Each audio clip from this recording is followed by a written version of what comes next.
देखियो दर्शक बंधु हमरा के मिलकर अंडा बना रहल छियै ठंडा में, कियाकि हम ठंडा नहीं छियै तो ठंडा में अंडा खेबै और ठंडा के दूर भगेबै।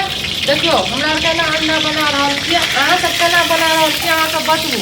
बेसी उड़ रहल छै ना पूरा दिन। और अहाँ कुछ कहे ला चाहे छियै? हां जकरा जकरा अंडा खाए के है उ सब आए, हम बहुत टेस्टी बनबै छी वह तो हम सब। हां टेस्टी तो हम बनबै छियै, लेकिन दर्शक बंधु के अहाँ के हाथ के तब न कहत। वहाँ तो कहै छै आओ सब कोई हम बना रहल छी पावत भर में आओ साथ में खेबै अंडा। और जाड़ा में अंडा खेबाक चाहिए। अंडा में अंडा गाना गाओ ने तो ओए गाना गा के सुना दियो।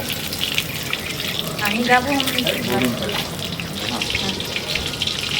सैया ठंडा में अंडा कुए तू रजाई लेखा काम तू।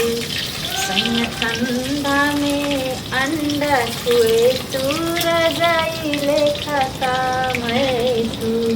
मतलब केहन वाला अंडा देखी रजाई के कौन जरूरी है? अंडे खा के तो अहाँ के गर्मी आबि जात ठंडा में। हाँ। डेली डेली जा चार चार अंडा खेबै तो गर्मी न है। चारिटा तो कहाँ खाइ छै, दुईटा अहाँ खाइ छै, दुईटा हम खाइ छी। नहीं तो आइ चारो आ काल्हि से 5टा 6टा आना पड़ते। हाँ हाँ हम 3-3टा खाब। 3-3 टा के खाएब तब फिर तब तो ई ठंडी में तो अहाँ के कोनो जरूरत है या जैकेट उकेट सब फेंक देना चाहिए। हम हाँ तो अंडा खा के थाया अंडा कते गर्मी दै छै शरीर में।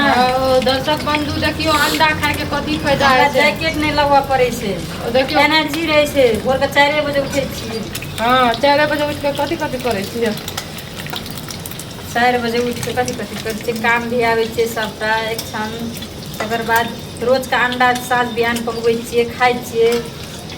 काम बेसी कयल जाइ छै, जब देह में शरीर में एनर्जी रहता है ना काम करबै। मतलब अहाँ कह चाहे छियै जे अंडा खेला से गर्मी उत्पन्न होइ छै सएह ने? हाँ तो अहाँ जार में खेबाके चाहिए। तनुकू हम बताबै छी अहाँ के तो अहाँ अंडे खाइत रहू तो हम जे छै अहाँ रजा वजा के कुछ जरूरते नहीं है। सही सही बताबियो अहाँ सच में कि अंडा खेला से गर्मी पैदा होइ छै?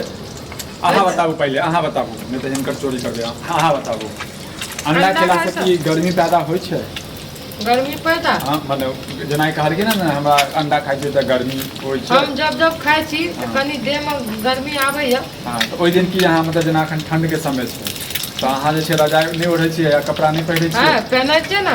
मतलब जे छै जैकेट वैकेट के बात करै छी। अच्छा जैकेट हाँ अखनी तो हम पहनै छी। अरे अंडा खेला के बाद अच्छा अंडा खेला के बाद गर्मी उत्पन्न होइ छै? होइ छै गर्मी उत्पन्न। अब श्रोता बंधु अहाँ से बतबियो जे अंडा खेला के बाद में जे छै गर्मी उत्पन्न होइ छै। हमरा तो नहीं लागे गर्मी उत्पन्न होइ छै। ई सब कहै छै गर्मी उत्पन्न होइ छै। सब ज्यादा ई मैडम जी कहैया हमहूँ गर्मी। कहलियै ताहि दुआरे अहाँके हम पहिने हमरा पता छलै अहाँ जे छै हुनके जगह छी जे बात के घुमा दै छियै। नहीं नहीं बेसी एकरा गर्मी पैदा छै से कहै छी हमहूँ हम। कहलियै हल्का सा फायदा होइए। होइ छै, हाँ। एनर्जी आवे छै। तो हम- अंडा खेला से एनर्जी है छै शरीर में। एकटा काम करला के बाद 2टा काम कए सकै छी अहाँ सिखाइए। की दूटा की काम कर सकै छी? जेना कि मतलब नॉर्मल साग सब्जी में अंडा में मीट मछली में बहुत एनर्जी है। हम कहे ला चाहे छी हाँ हमरा मीट मछली अंडा से ज्यादा नॉर्मल हरा हरा सब्जी खाए से ज्यादा एनर्जी है छै। सब्जी खेला सा हाँ लेकिन अहाँ ध्यान दै छियै मीटे मछली पर ज्यादा।